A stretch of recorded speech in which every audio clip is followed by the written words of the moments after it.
Welcome everybody to Service Drive Revolution, our international edition. We have an exciting show for you today. We're going to talk about employee retention. How can we retain our advisors and our technicians? We're going to share with you what we see out there working and what isn't working, what's neglected, what's overlooked, and give you some good ideas for that. It is important for the future.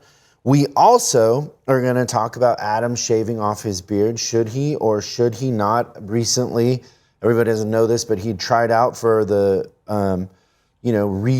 rebirth, I guess you'd call it, of Duck Dynasty, and he didn't get the part, so now he's feeling like he needs to shave his beard and get rid of all his taxidermy, if you can see his taxidermy there in the background. We're also going to talk about incentives and pay plans and best practices for that.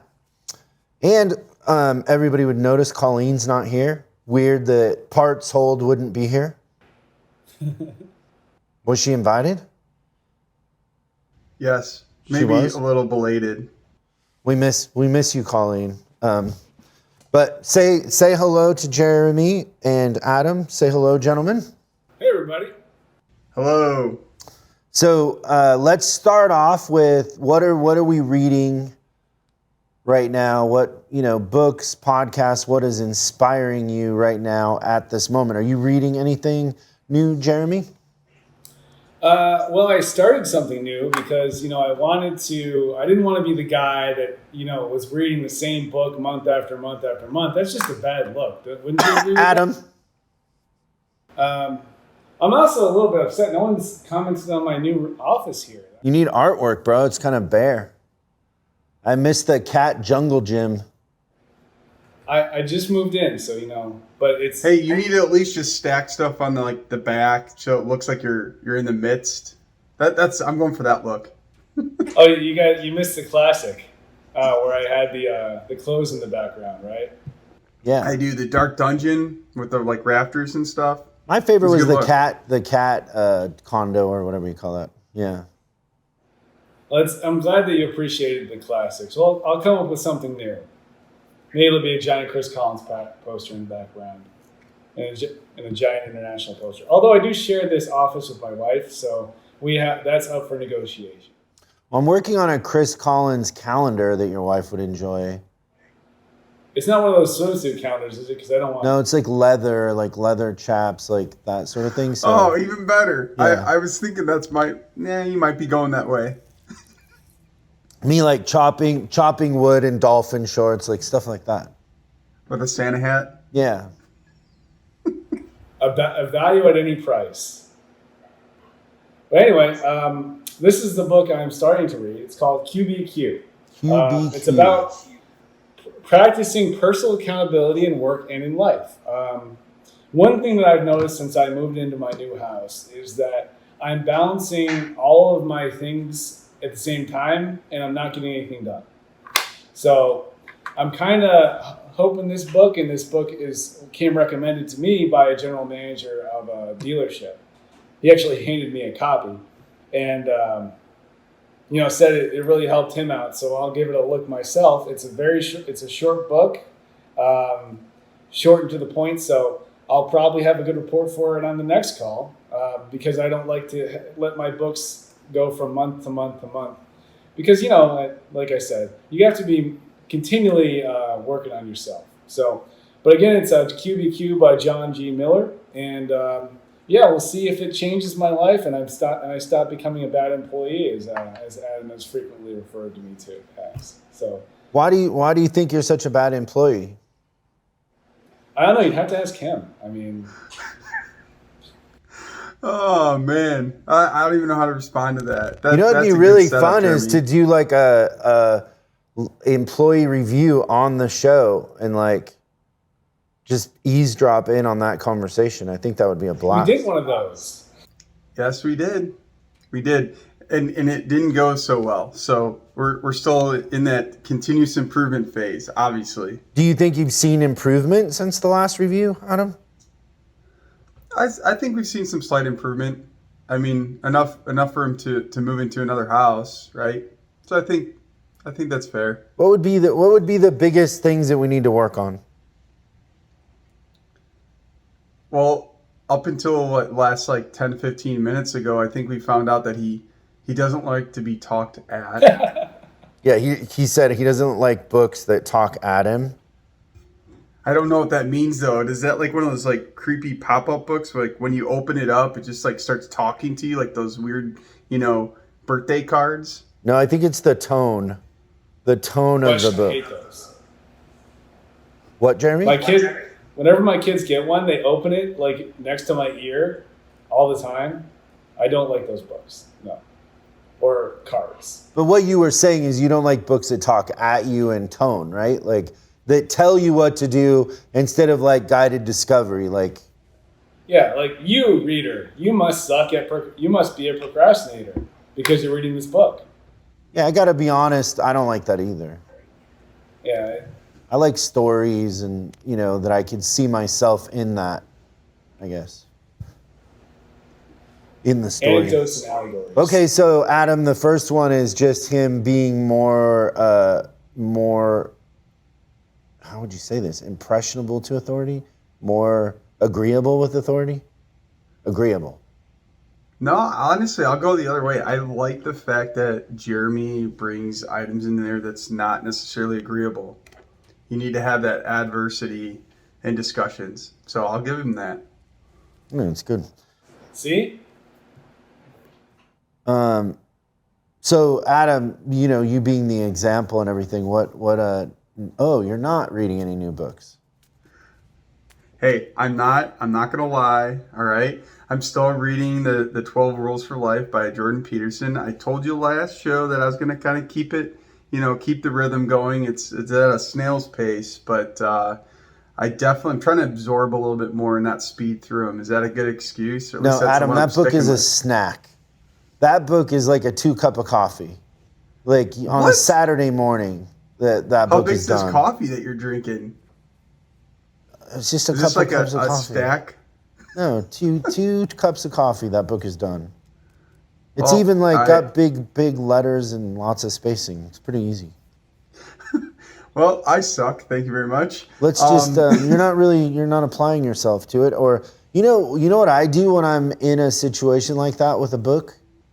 You just go to another one? Yeah, because it means that book's not connecting. And to be honest, I didn't like that book. I mean, I love Jordan Peterson, but I thought that book was it was a fulfillment of a book deal that he had to get a book out, but it isn't as good as the first one.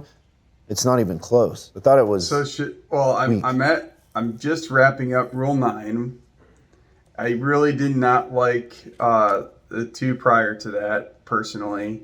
Bits and pieces kind of resonate. Obviously, the one that I spoke about last time with the kids and don't raise kids that you don't like, I think that's probably the one that really resonates with me out of all 9 so far. But this 9th one, I think I do like, though, or I know that I like, is because I think this is kind of up into the continuous improvement piece that Jeremy was just kind of talking about. I think we all need to focus more on listening. And when we can truly listen to others, I think we'll learn something that we didn't know before.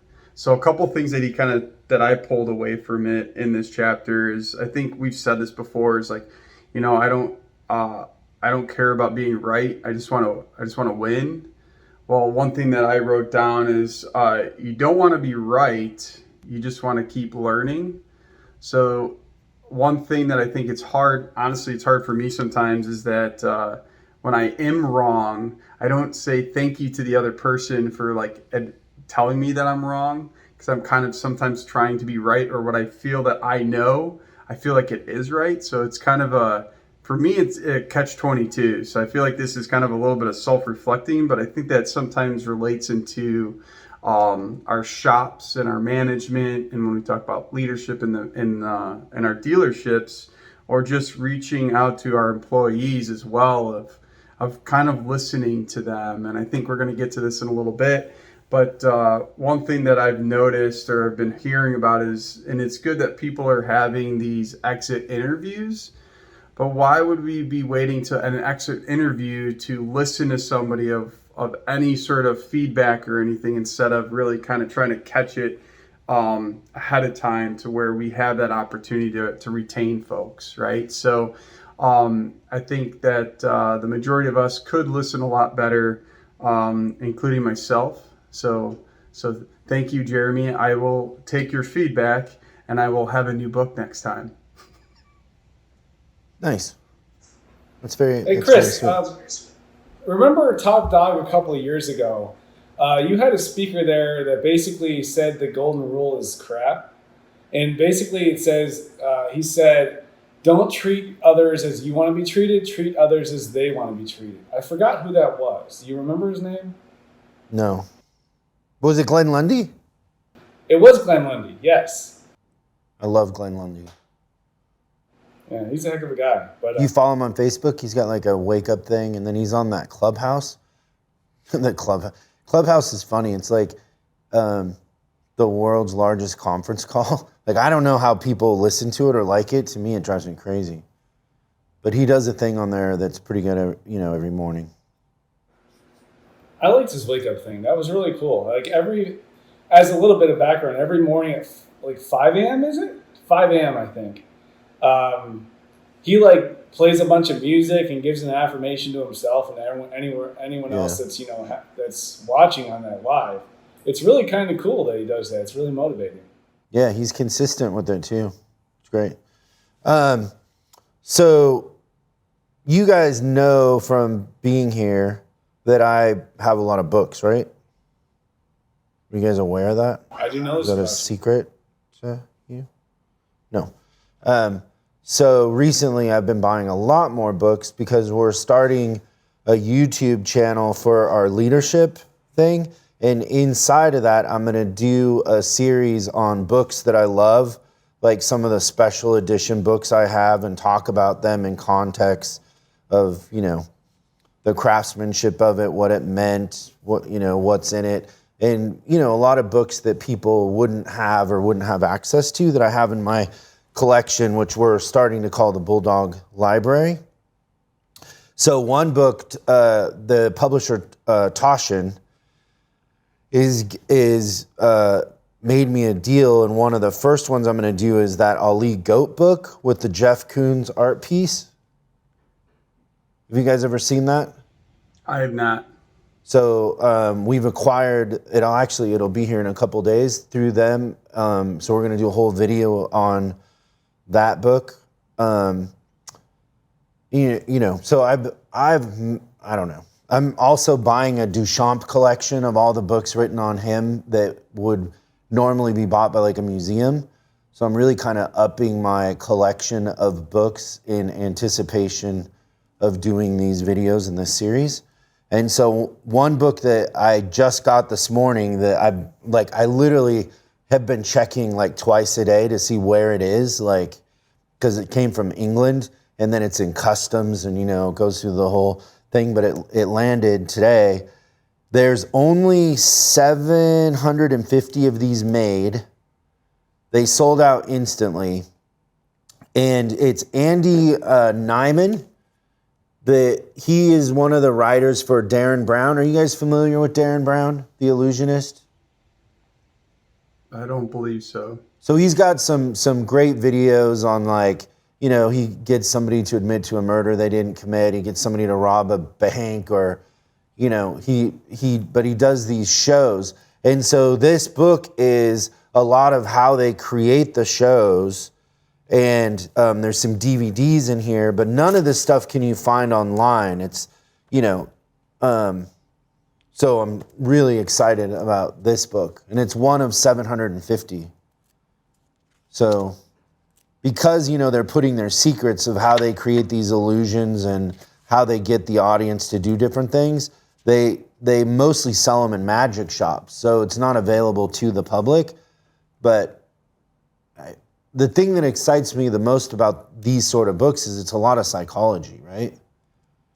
And misdirection. Like they talk a lot about how misdirection is direction, if that makes sense. Like, Yep.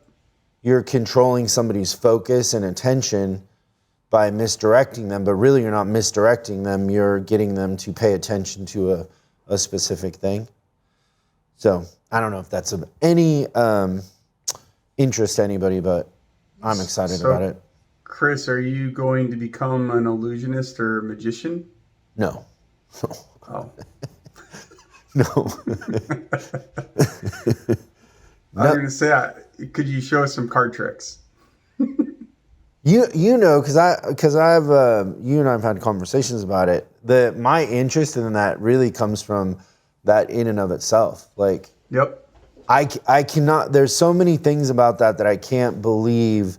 Like that the people at the end, and if you haven't seen it, I don't know. Most watching this might not get it or like it, but at the end he does this thing, and he's just giving people simple attention in a way, and they're crying. Like how, and I think in society today, and we were talking about this in our pre-production, is how people are on edge, right?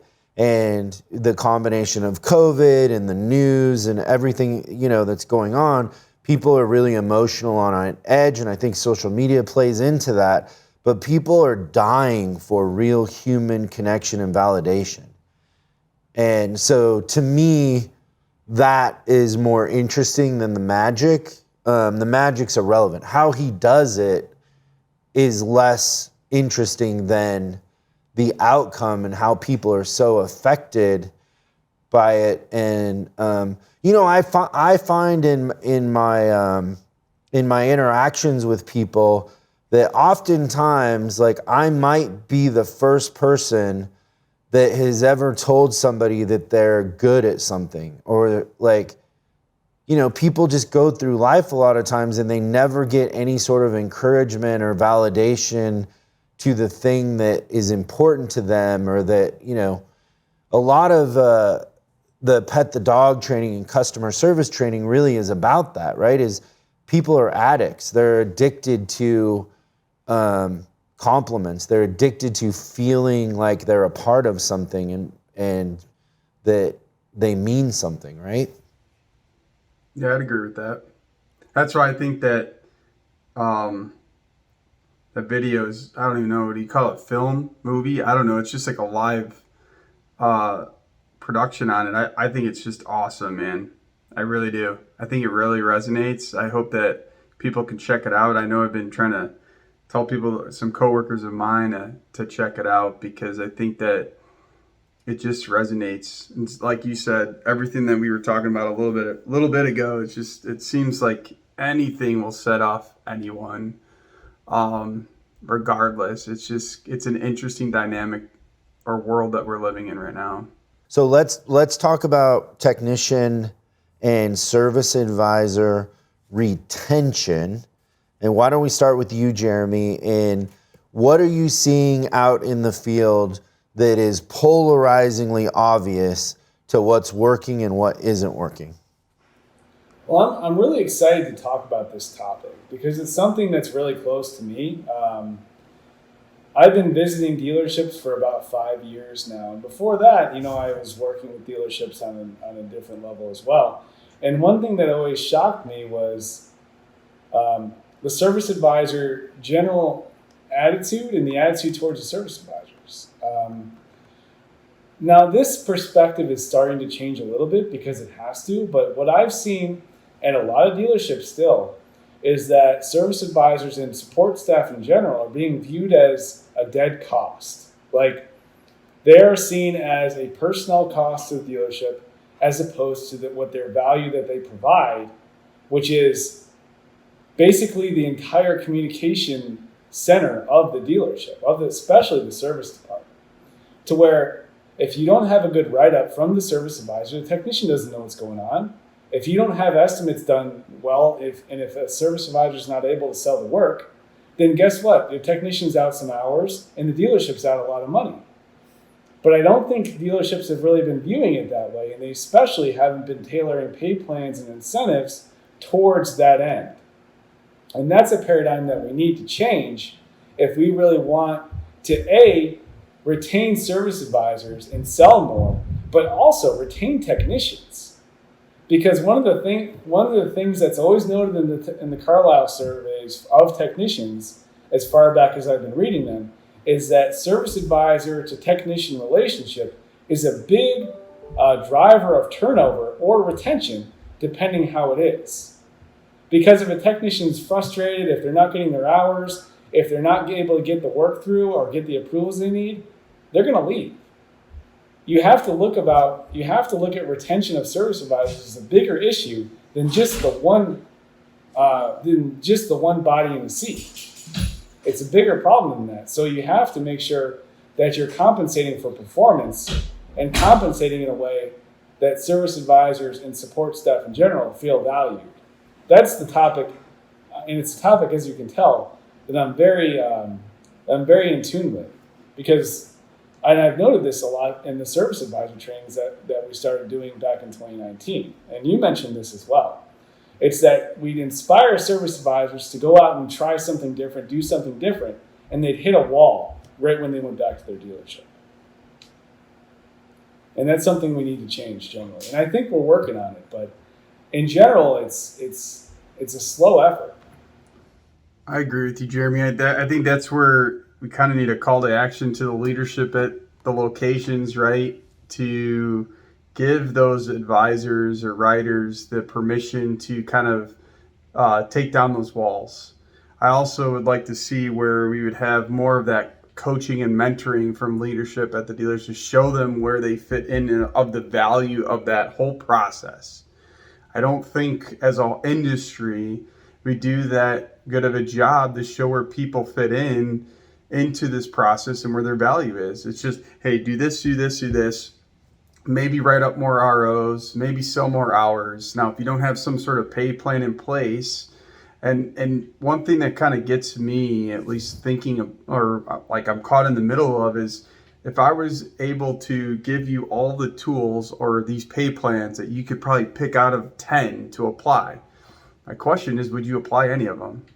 It's not necessarily is it going to be easy, but would you truly apply them to your business or tweak them to where it would fit the business? And I think that's where I feel like, well, we'll give them an additional, whatever, 50 cents or something if they sell more right up, or we'll give them sort of a bonus and the entire incentive plan of, based off the tech efficiencies or whatever. I don't feel like from a service writer advisor's perspective, they really feel like their individual piece is really of added value. I think when they're just thrown into the whole pool of that sort of pay plan or incentive, I just don't think it works that well. I haven't seen it, and they don't feel that individual value. And I think understanding that and applying that is huge if we can get more locations to have them and build on that. I don't know. Am I right or am I wrong? No, I think you're right. I think too, from the perspective of leadership in a dealership, you have to really kind of understand what role do advisors and technicians play, right? So let's just take advisors for example. Like, business is all about solving problems for customers.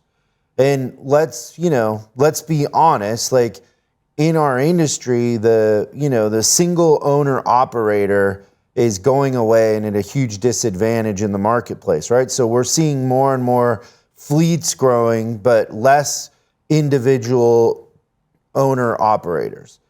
And so what role does the service advisor play in solving problems for our clients? Because that's what it's all about. That's what business is about. And so the service advisor is really about retention, right? It's about them understanding our clients, every fleet, every dispatcher is a little bit different in how they want things done.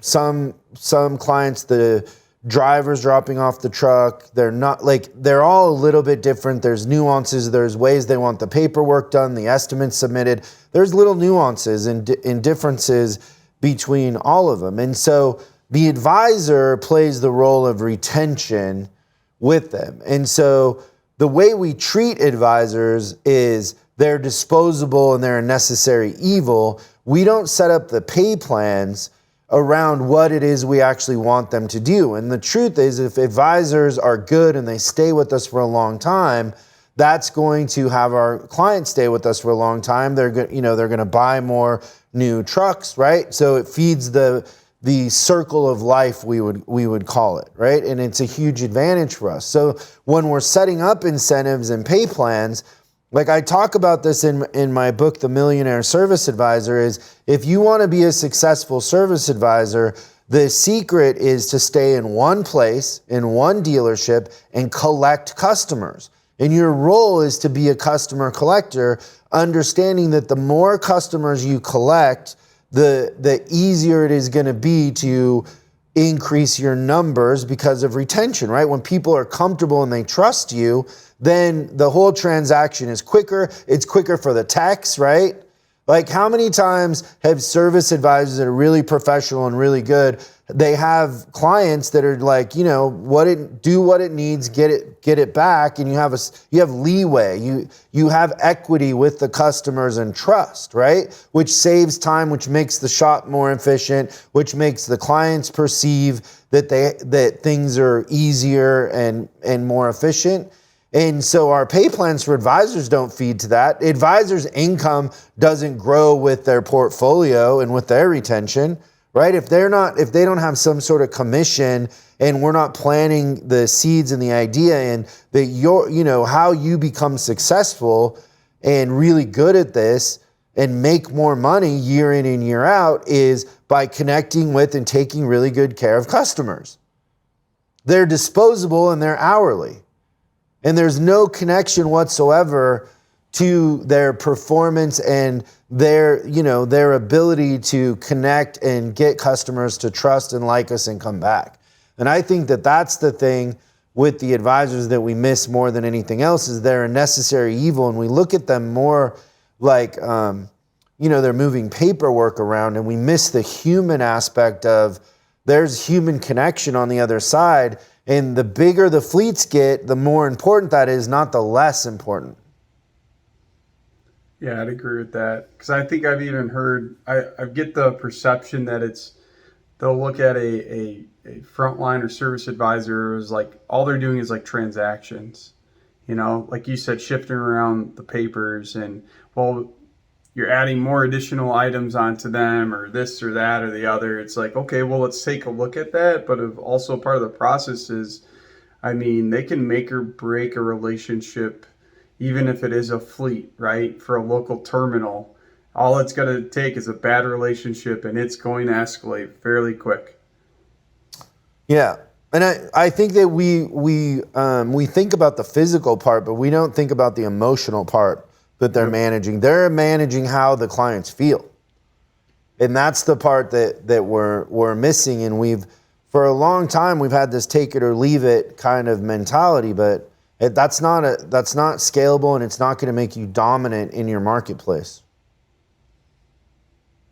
I agree, especially with the high volume like cities or shops or whatever. There's still an emotional tie in the way people do business.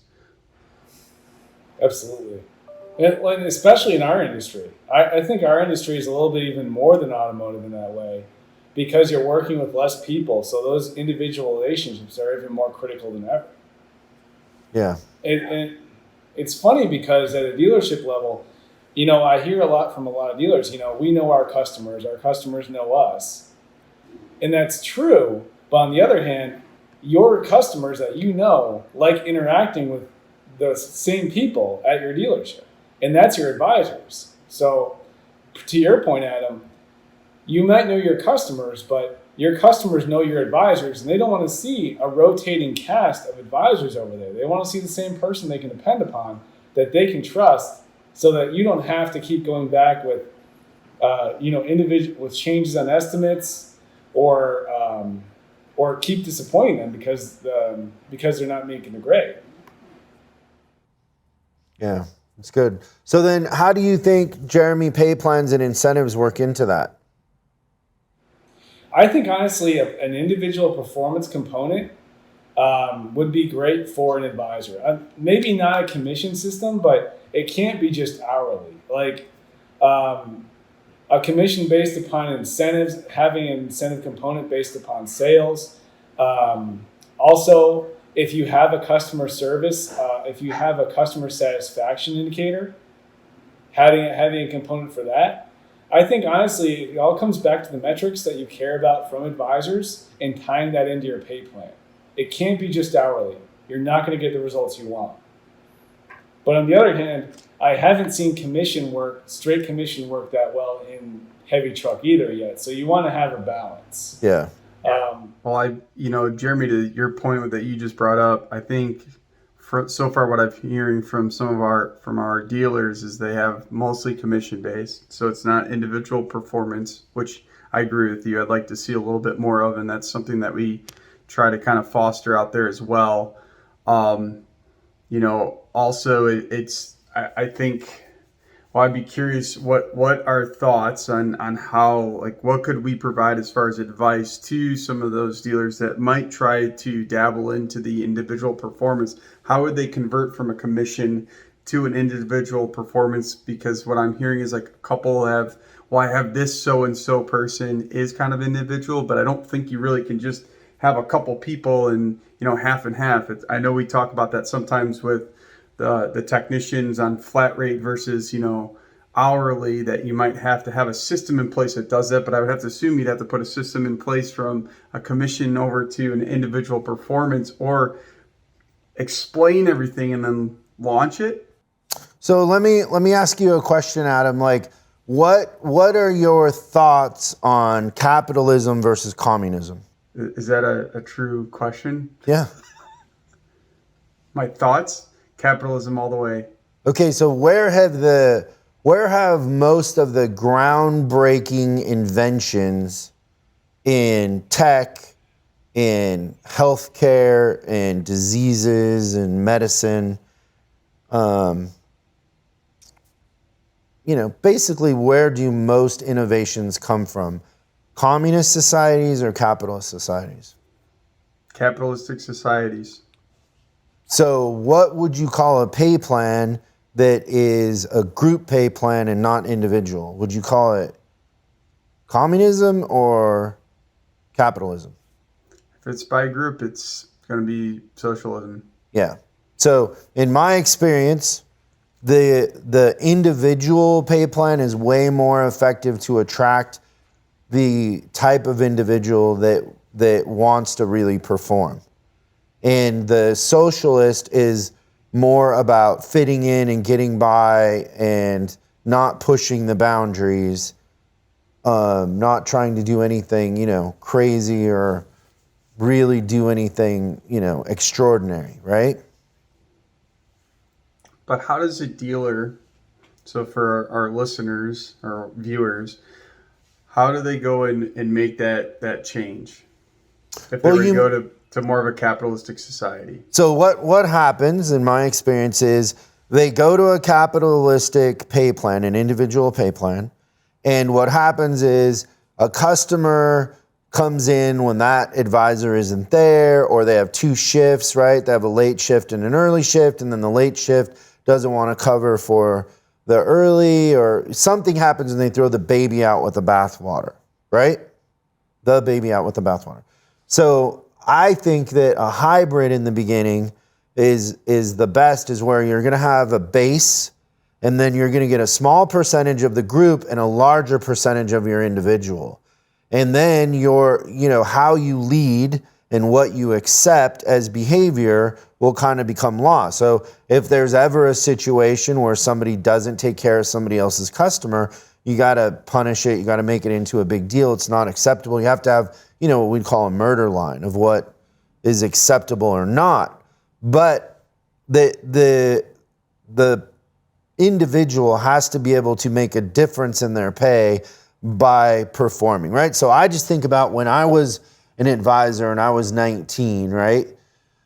And there's a couple stories that really stuck with me. And understand that I worked at a dealership that was a disaster, and the manager I worked for would roll in like around 9:30. he was smoking a bowl on his way in because when I was a porter, I would clean his car, and he had blow and weed in his car. Like and then he would leave at 3. Like he was a terrible, terrible boss for, he was. And so it was chaos. It was total chaos. And so he managed by reaction. He didn't have a plan. It was just reactionary. And the saying was the first one to spin him wins him. Have you guys ever heard that? First one to spin him wins him. So I'm commissioned, I'm a service advisor, and I realized that I can come in early and write the night drops, right? So I would get in there an hour before everybody else and I would write the night drops. And then I would call the customers, like even if it was 6:30 in the morning, I would just call them and, hey, I got your car, or I'm going to put it in the shop. I need you to okay, diagnosis, because I had to have something to work with, right? And they would be all ready and they'd be first in line in dispatch when we opened. Then I figured out that I could come in on Sunday night and write the night drops for Monday, because there are always more night drops over the weekend, right? More tow-ins, that sort of thing. And so, because we weren't really open, Saturday was like not really a day. So I would do that. I would come in often when I could. I would come in on Sunday and write the night drops also. So then the service advisors complained, because there were 8 of us. So there's 7 other service advisors. They complained that I was hogging the night drops. And so then, Mr. Wonderful, now there's a new memo. The night drops will be distributed by management. So now think about this for a second. He comes in at 9:30, 9:30, whatever. So the night drops now wait for him to come in, and then he would put it on advisors' desks. Now the customers have been calling for 2 hours to check on their vehicles, right? And then the advisors would have it on their desk, but they're doing other stuff. Oftentimes it wouldn't get written until 2 or 3 in the afternoon. Oftentimes it would get forgotten about completely. And then there would be customers calling and you didn't know, like, let's say you answer the phone and you're like, hold on, let me find it. And you can't find the night drop. They haven't written an RO yet. You don't know which one of the 8 of us have it. So you're just telling a customer, like, good luck. I don't know what to tell you. I see it out there, but I don't know where the paperwork. I think it was just a disaster. So then he's getting all these customer complaints and that happens. So then guess what he does? He goes back. Goes back to me coming in on Sundays and writing night jobs. But he throws the baby out with the bathwater and then it's worse. And so, you just really want to understand that the focus of a capitalist pay plan is to drive in, the ingenuity and enthusiasm for the customer experience. Not to make it fair. Not for everybody to get along. Not for everybody to sit in a circle and, hum a little tune together. It's how can we, retain more customers and create an environment where customers come in, people are fighting to take care of them. Which I think in turn actually helps build the culture anyways. Yeah. As a result, right? Because it becomes about the customer in the end, right? Yep. Well, you want the high performer to drive the culture, not groupthink. Yeah. There you go. That's a good way to put it. Exactly. Thank you for the explanation. I still feel that people are in our network want to go to that route. I think it's just, like we said before, kind of applying and getting and maybe taking those additional steps or just taking the first step. The first step is to start measuring your numbers. I mean, understand what your sales are per advisor. And then from there, starting to track and communicate that knowledge. That's step one. And then from there, you can start popularizing a pay plan based upon that. But yeah, I think step one is starting to measure your sales per advisor and then move forward from there. That's step one. If you're not measuring your individual sales per advisor, start doing that right now. Establish the merger line. So now let's think about this in relation to the shop, right? So let's say you go out and you hire a flat rate tech. and let's just say you have 10 technicians that have been hourly. We're not really tracking or posting their performance. Maybe we talk about it once a month or every couple of weeks, but nobody's really driven by performance. Your efficiency is probably 60, 70% in the shop, maybe lower. We've seen it as low as 40, right? So your efficiency is low. You go out and you hire a flat rate tech.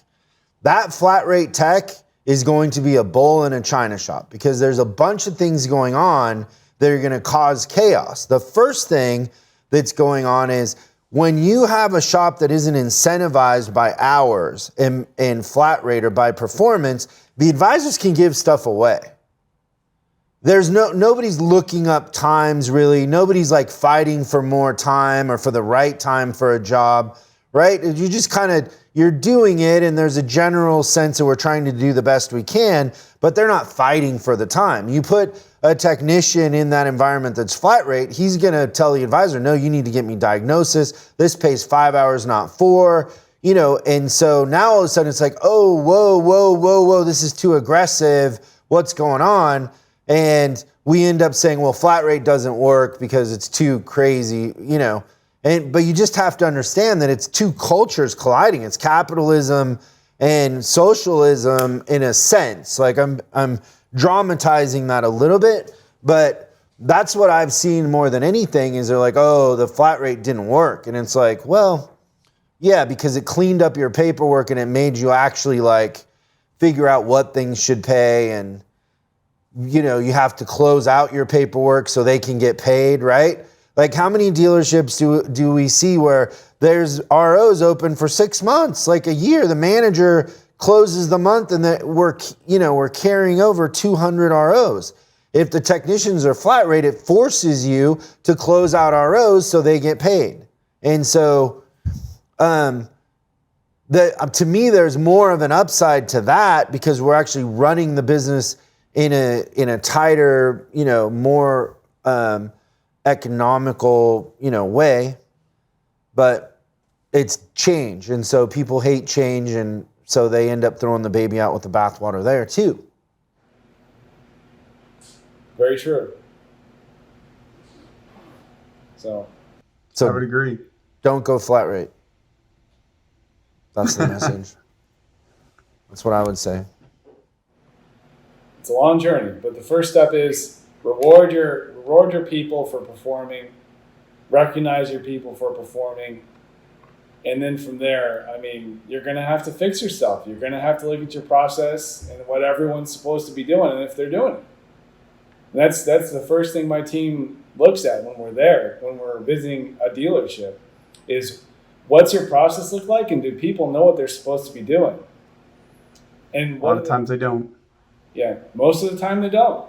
And that's okay. But if you really want to run your business like a business, if you really want to go out there and eat your market, it starts with you. It starts with you and what you measure and what you prioritize and what you communicate. Yeah, make it about, the customer. Set up the pay plans, the incentives to drive the customer experience and their emotions, not treating them like just another number. How can we create a scenario where the customers feel good and we're driving their business? We're an asset to their business and they have an advantage in their marketplace against the competition because their trucks are up and going, because they're back on the road quicker, right? Yeah, absolutely. Because if we're solving that problem for them, then we're always going to have business. We're irreplaceable in the marketplace. It's good. Good stuff, you guys. Well, I hope, Adam, you find time to read a book. I vote no on shaving the beard. You say you vote no? I vote no. I'm pro beard. I don't know if you knew that. I couldn't tell. Maybe next time we can talk about this Bears-Seahawks game that has me very upset. I'm upset too. Maybe we can do a whole section. Jeremy, I'm looking at you. Look at Jeremy. Look Behind him. A book that talks at you, tells you to go. Go to the game. That's that's written by Adam Cray with the foreword by Chris Collins. Yeah, I've been told go ahead. It's fun. Well, that was great, you guys. Thanks. We'll see you next time. Hopefully, Colleen will be available. Let's try to get a deal around too. We'll talk about something. We'll talk about some fun stuff. Awesome. See you guys next time on Service Drive Revolution.